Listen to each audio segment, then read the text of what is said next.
ఓం శ్రీ రామచంద్ర పరబ్రహ్మణే నమః. భగవద్బంధువులందరికీ హృదయపూర్వక నమస్కారాలు. ఓం శ్రీ రామచంద్ర పరబ్రహ్మణే నమః. ఆపదామపహర్తారం దాతారం సర్వసంపదాం లోకాభిరామం శ్రీరామం భూయో భూయో నమామ్యహం. ఓం శ్రీ రామచంద్ర పరబ్రహ్మణే నమః. శ్రీ వాల్మీకి రామాయణము 5వ కాండ అయిన సుందరకాండ యందలి 19వ సర్గ యందలి గల 23 శ్లోకముల యొక్క వచన భావసారాన్ని రావణుని చూడగానే దుఃఖ భయ చింతలలో మునిగిన సీత అవస్థ అనే కథగా విందాం. ఆ సమయమందు రూప యవనాలతో కూడి శ్రేష్టములైన భూషణములతో అలంకరించుకుని ఉన్న ఆ రాక్షసరాజైన రావణుని చూడగానే జనక రాజపుత్రి అయిన సీత పెనుగాలిలో అరటి చెట్టు ఊగిపోయినట్లు వణికిపోయింది. విశాలములైన నేత్రాలు, శ్రేష్టమైన శరీరఛాయ కల ఆ సీత తొడలతో పొట్టను, బాహువులతో స్తనములను కప్పుకొని కూర్చుని ఉన్నది. జనకుని పుత్రిక అయిన ఆ సీత రాక్షసీ గణములచే రక్షింపబడుతున్నది. దుఃఖం చేత పీడింపబడిన ఆమె సముద్ర మధ్యమందు ఆపదలో చిక్కుకున్న ఓడవలే ఉన్నది. అట్టి సీతను రావణుడు చూశాడు. కఠోరమైన వ్రతాన్ని పాటిస్తున్న సీత కటిక నేలపై కూర్చుని ఉన్నది. మహావృక్షము నుంచి ఛేదింపబడి నేలపై పడిన కొమ్మవలే ఉన్నది. అలంకరించుకొనదగిన ఆమె అలంకారాలను ధరించగా మాలిన్యమునే అలంకారంగా ధరించడం చేత ఆమె శరీరం విచిత్రంగా ఉంది. ఆమె బురద అంటుకున్న తామర తూడువలె ప్రకాశించకుండా ఉంది.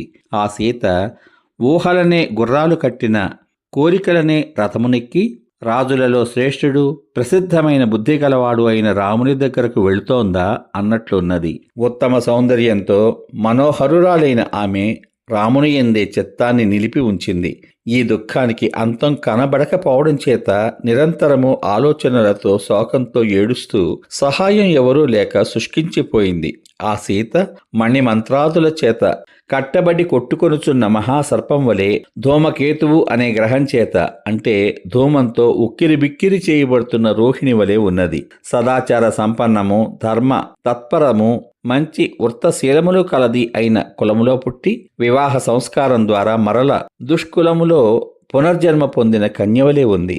అసత్య దోషారోపణం చేత చిడిపోయిన కీర్తివలే, మాటికి మాటికి అధ్యయనం చేయకపోవడం చేత శిథిలమైన విద్య వలె ఉన్నది.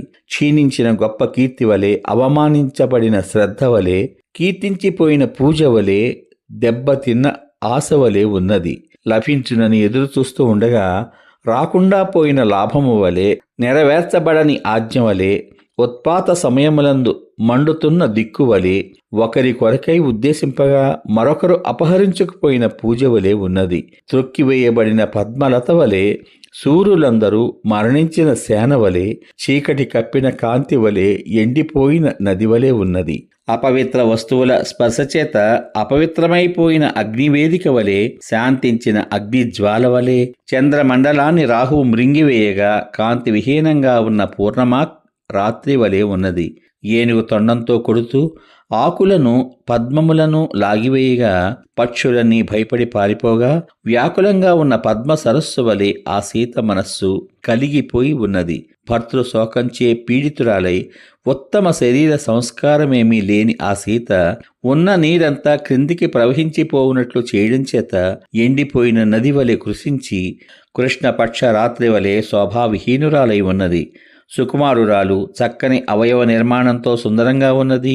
రత్నాలతో నిండిన ఇళ్లలో నివసించడానికి అలవాటు పడింది అయిన ఆ సీత కొంచెం సేపటి క్రితమే పెకలింపబడి వేడికి కమిలిపోచున్న తామర తూడువలే ఉంది. ఆటవికులు పట్టుకుని ఏనుగుల గుంపుకు నాయకుడైన మగ ఏనుగుకు దూరంగా తీసుకునిపోయి స్తంభానికి బంధింపగా చాలా దుఃఖంగా నిట్టూరుస్తున్న ఆడ ఏనుగు వలె ఆ సీత చాలా దుర్ఖార్తయ్యై ఉన్నది. దీర్ఘమైన ఒక్క జడతో సహజంగానే శోభిస్తున్న ఆ సీత వర్షాకాలాంతమునందు నల్లని వృక్ష పంక్తితో ప్రకాశిస్తున్న భూమి వలె ఉన్నది. ఉపవాసం చేత, దుఃఖం చేత, ఆలోచనల చేత, భయం చేత కూడా సీత చాలా దుర్బలురాలై కృషించి దైన్యంతో నిండి ఉంది. అత్యల్పమైన ఆహారాన్ని భుజిస్తూ జీవించి ఉన్న ఆమె రామధ్యానము అనే గొప్ప తపస్సు చేస్తోంది. సీత దేవతా స్త్రీవలే ఉన్నది.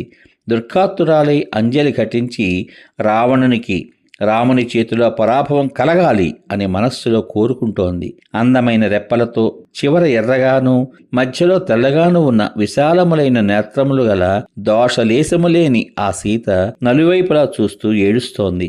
రాముని విషయంలో అచంచమైన పాతివ్రత్య నియమాన్ని అవలంబించి ఉన్నది.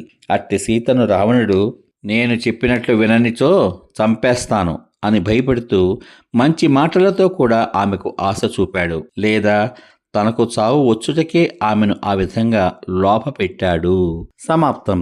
ఇంతవరకు మీరు శ్రీ వాల్మీకి రామాయణము 5వ కాండ అయిన సుందరకాండ యందలి 19వ సర్గ యందలి గల 23 శ్లోకముల యొక్క వచన భావసారాన్ని, రావణుని చూడగానే దుఃఖ భయ చింతలలో మునిగిన సీత అవస్థ అనే కథ విన్నారు. రేపటి భాగంలో శ్రీ వాల్మీకి రామాయణము 5వ కాండ అయిన సుందరకాండ యందలి 20వ సర్గ యందలి గల 36 శ్లోకముల యొక్క వచన భావసారాన్ని, రావణుడు సీతను లోపపెట్టుట అనే కథగా వింటారు. ఓం శ్రీ రామచంద్ర పరబ్రహ్మణే నమః. శ్రీరామ రామ రామేతి రమే రామే మనోరమే సహస్రనామ తత్తుల్యం రామనామ వరాననే. ఓం శ్రీ రామచంద్ర పరబ్రహ్మణే నమః. సర్వే జనా సుఖినో భవంతు. శుభమస్తు. స్వస్తి.